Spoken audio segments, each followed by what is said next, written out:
తాకట్లో ఉన్న మీ బంగారాన్ని విడిపించి ఆ రోజు ఆన్లైన్ రేటుకి కొంటాం. Sharma gold company.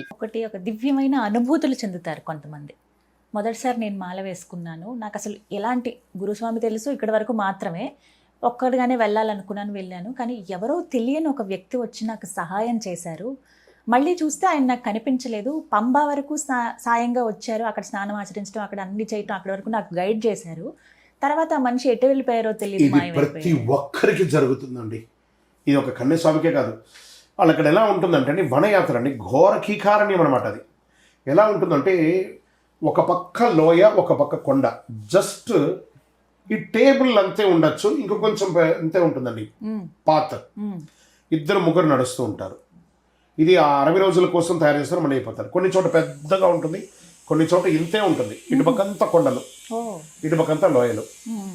ఇక్కడ ఎక్కువ శాతము గురుస్వాములు అందరూ ఏం చెప్తారంటే రాత్రి పూటనే నడిపిస్తారు, పగలు నడిపిరా, అవన్నీ చూస్తే భయపడతారు అనే ఉద్దేశంతో ఈ వనయాత్ర చేసేటప్పుడు ఒక్కొక్కరు ఒక స్లోగన్ పెట్టుకుంటారు. మా గురుగారు మాకు నేర్పించింది శరణమయ్య భో అంటే భగవంతుడా మమ్మల్ని బ్రో అని చెప్పేది. సో వీళ్ళు వచ్చేసి గురుస్వామి గారి యొక్క శిష్యులు అని చెప్పి ఒకటి ఉంటుంది. ఎక్కడ వాళ్ళు ఇక్కడ ఎక్కడో లోయలో ఉంటే వాడు ఒకటి నడుస్తాడు, శరణమయ్యబో నడుస్తుంటాడు. ఈ లోయలో రీసౌండ్ వస్తూ ఉంటుంది. ఓ మన స్వామి అక్కడ ఉన్నారు, ఈ స్వామి ఇక్కడ ఇందోర్, తర్వాత కృష్ణ, గోవింద, విఠల్ అని ఒక్కొక్క పేరు పెట్టుకొని ఆ నామ్స్, ఓ వీడు సోన్స్ వచ్చారు, వాళ్ళు అక్కడ కూర్చొని కలుసుకొని వెళ్తుంటారు. ఇవన్నీ కూడా తెలియకుండా ఏం చేస్తారంటే ఉత్సాహంగా కన్యస్వాములు కొంతమంది వేరే రాష్ట్ర ప్రాంతాల వాళ్ళంతా ఇరుముడి తలకు పెట్టుకొని ఇలా టవల్ ఒకటి కట్టేసుకొని పరిగెడుతూ ఉంటారు, స్వామి పాదం స్వామి పాదం స్వామి పాదం అని.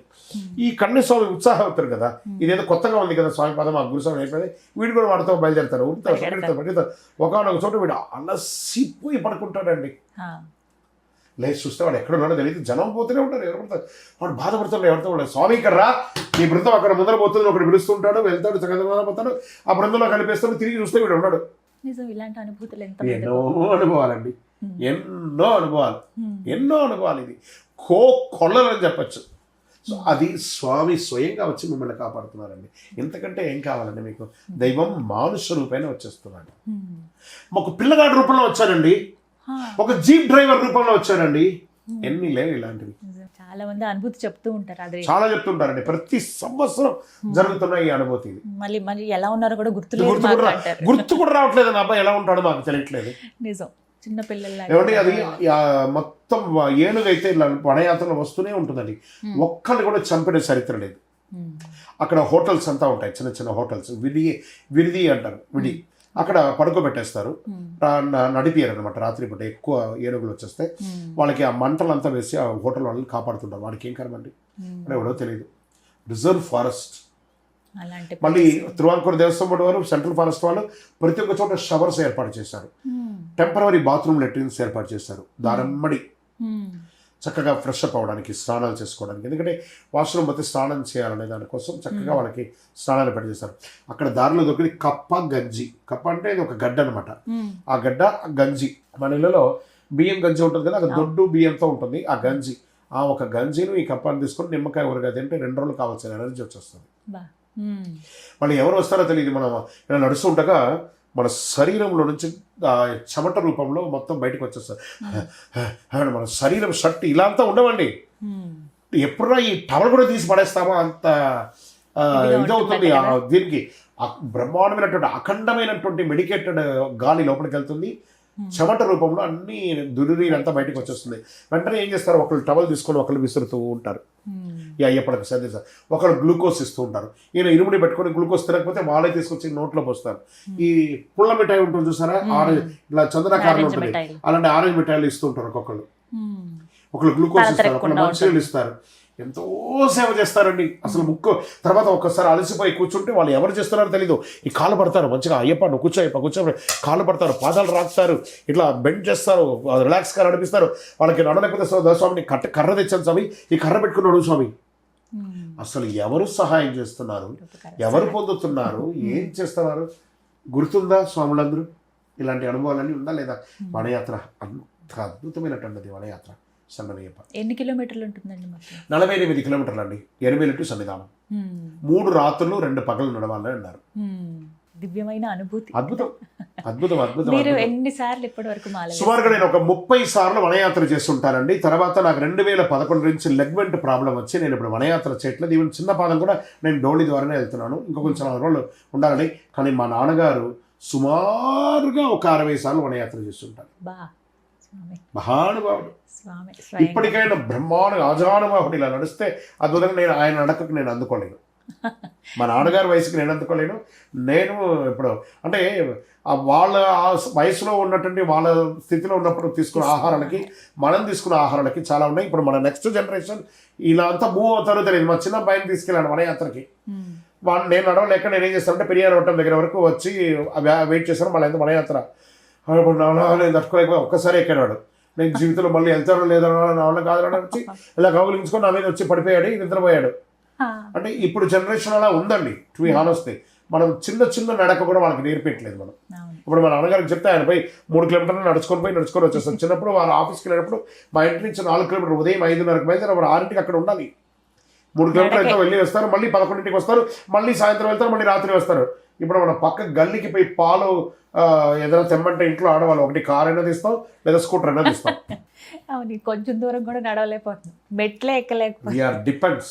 ఇప్పుడు నేను ఇప్పుడు ఉన్న ఆఫీస్లో లిఫ్టే వేసుకొని కూర్చున్నాం, మెట్లు ఎక్కలే. అదే పరిస్థితి ఇక్కడ. అయ్యప్ప స్వామి సేవలో ఉండడం వల్ల సామాజికంగా నేర్చుకునేటువంటి పాఠాలు ఏంటండి? అసలు ఏం నేర్చుకోవచ్చు? పరోపకారార్థే ఇదం శరీరం అని అన్నారు. ఇతరులకు సహాయం చేయడానికి మనం ఉండాలి. ఈ యొక్క అయ్యప్ప సమాజంలో అదే నేర్పబడుతుంది. నువ్వు చేసే నీకు నువ్వు ఉపయోగపడుతున్నావా? లెట్స్ గ్రో టుగెదరా, ఐ గ్రో మై సెల్ఫా అనేది ఒకటి మీరు పెట్టేసుకుంటే లెట్స్ గ్రో టుగెదర్.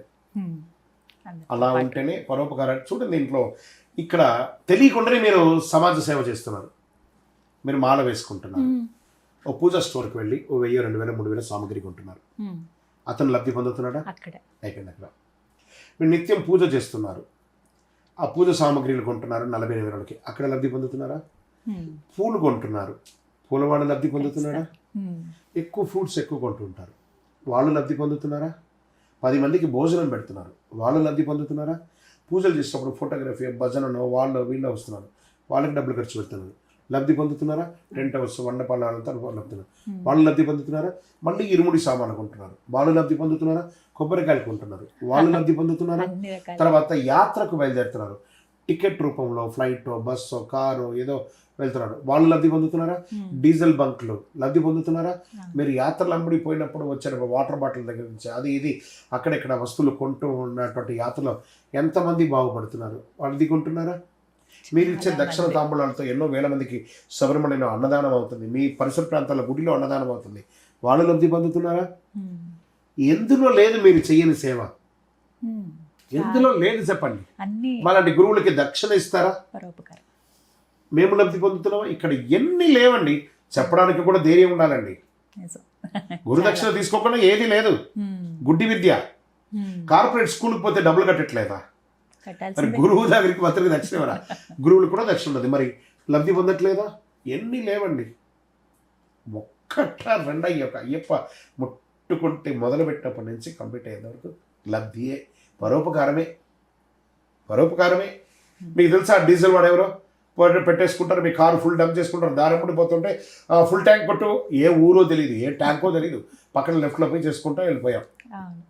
అవునా? పంచర్ పడింది, ఎన్ని పంచర్ పడతావు దారం పడి? పంచర్ లబ్ధి పొందేవా? చెప్పండి. దారం పడిపోతుండే జామకాయలు, పండ్లు దొరుకుతాయి, కొనుక్కోలు తింటున్నావా? ఎన్ని లేవు.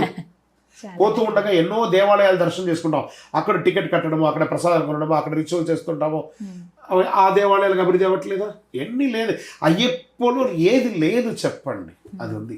ఎక్కడ చూసినా నీవే అయ్యప్ప, సర్వాంతర్యామి స్వామి అయ్యప్ప. అద్భుతం. అంతటా ఆయన స్వామియే శరణమయ్యప్ప అన్నమాట. అంతర్గత శరణాగతి చూడాలా, లేకుంటే మనలో ఉన్న భయాన్ని నివారణకి ఈ నామాన్ని పఠించాలి? ఇక్కడ అంతర్గత శరణాగతి, మనలో ఉన్న భయాని కోసం చూడడం అయితే కమోడిటీ. వస్తువు రూపైన స్వామి నేను బెల్లం పెట్టాను, కొబ్బరికాయ పెట్టాను, ఇవన్నీ భయం పోగొట్టుకోవడానికి నాకు పెట్టేస్తాను.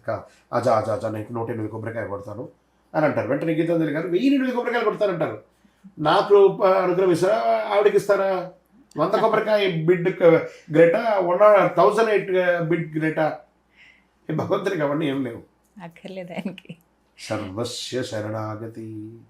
ఆ స్వామి ఫీల్ అక్కడ కరెక్ట్ అవ్వగానే మై లార్డ్, మా అయ్యప్ప అని ఆయన పాదాలు గుర్తుకు తెచ్చుకొని జస్ట్ క్లబ్, ఈ పాదాల బంధంలో స్వామి పాదాలు ఉంది. ఇంకేం కావాలి నాకు? జస్ట్ నెల్ డౌన్, నా తలను తీసుకొచ్చి నీ పాదాల మీద పెట్టేస్తున్నాను స్వామి. నాకు తెలియదు ఎలా పూజ చేయాలో, తెలియదు ఎలా అనుగ్రహం చేయాలో, నాకు నువ్వు తెచ్చుకోవాలో తెలియదు. నీ దగ్గర నుంచి నిన్ను ఎలా పూజించాలి, ఎలా మొక్కాలి, ఎలా నామం చెప్పాలి, ఎలా అలంకరించాలో తెలియదు స్వామి. నీవు తప్ప నాకు తెలియదు స్వామి సన్నయ్యప్ప అని చెప్పి కనెక్ట్ అవ్వండి. ఒక సుమన్ టీవీ ద్వారా నేను ఇప్పుడు మిమ్మల్ని అందరినీ చూస్తున్నాను కదా, ఇది శాటిలైట్ ద్వారా వెళ్ళి ఒక యూట్యూబ్ ద్వారానో, ఇన్స్టా ద్వారానో, ఫేస్బుక్ ద్వారానో సుమన్ టీవీ ప్రచారం చేసుకుంటూ వేస్తుంది కదా, దాన్ని చూస్తున్నారు కదా. ఒక్క నా వీడియోనే కనెక్టివిటీతో చూస్తున్నారు. ఆ భగవంతుడితో కనెక్ట్ అవ్వాలి. One with God, feel the radiance. ఆ భగవంతుడు నాతో ఉన్నాడు, నాలో ఉన్నాడనే రేడియన్స్ని గుర్తుకు తెచ్చుకుంటే చాలు, నీకేం అక్కర్లేదు. ఇక్కడే self purification, out purification. Self purification ఆటోమేటిక్గా వచ్చేస్తుంది. అవుట్ ప్యూరిఫికేషన్ మీరెవరైనా చేయడానికి సమాజం నడుస్తున్నట్టు. Let's go. అవి జరుగుతూనే ఉంటాయి ఇప్పుడు. అలాగే యాత్రకు వెళ్ళిన వాళ్ళు స్వామి దర్శనం చేసుకుని అక్కడి నుంచి తీసుకురాకూడని వస్తువులు అంటే ఏమైనా ఉన్నాయి? లేవండి, అన్నీ తీసుకొచ్చుకోండి, అన్ని తెచ్చేసుకోండి, అన్నీ తెచ్చేసుకోండి. మీ వల్ల ఎంత ఉంటే తీసుకొచ్చేసుకోండి అన్నీ. ఏం తెచ్చుకోవాలి తెలుసా? ఆయన కంటే గొప్పగా ఆయన అనుగ్రహాన్ని ఆకాశం అంత వేసి పెట్టాడు. దాన్ని తెచ్చేసుకోండి, టన్నుల కొద్దీ తెచ్చేసుకోండి, అందరికి పంచేసేయండి. అనుగ్రహ జ్యోతిని అందరికి పంచేసేయండి. మొదటిసారి మాల వేసుకున్న వాళ్ళు ఖచ్చితంగా జ్యోతి దర్శనం చేసుకోవాలా? ఉందండి, వనయాత్ర చేసి జ్యోతి దర్శనం చేసుకోవాలని ఉంది. ఇప్పుడు వనయాత్ర నవంబర్ 16 నుంచే ప్రారంభించేస్తున్నారు కాబట్టి గత 4-5 ఏళ్ళుగా వనయాత్ర చేయాలి అని చెప్పారు కాబట్టి వీళ్ళు చూసుకొని చేయండి. ఇప్పుడు అన్ని మాధ్యమాలు వచ్చింది, జ్యోతి దర్శనం లైవ్లో కూడా చూపిస్తున్నారు.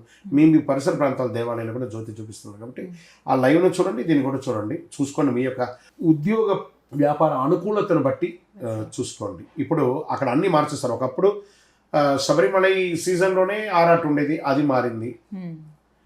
జ్యోతి దర్శనంకే ఎక్కువ వెళ్ళేవాళ్ళం, ఇప్పుడు ఎప్పుడు పడితే అప్పుడు వెళ్తున్నాము. తప్పు లేదు, మన అయ్యప్ప కూడా మనకు అనుగ్రహ ప్రదాత. ఇప్పుడే చేయి అప్పుడే చేయి, ఆయన ఏమి రూల్స్ ఏం పెట్టట్లేదు. వనయాత్ర చేయమంటున్నాడు, పాదయాత్ర కాదు. శరణమయ్యప్ప. అదొకటి.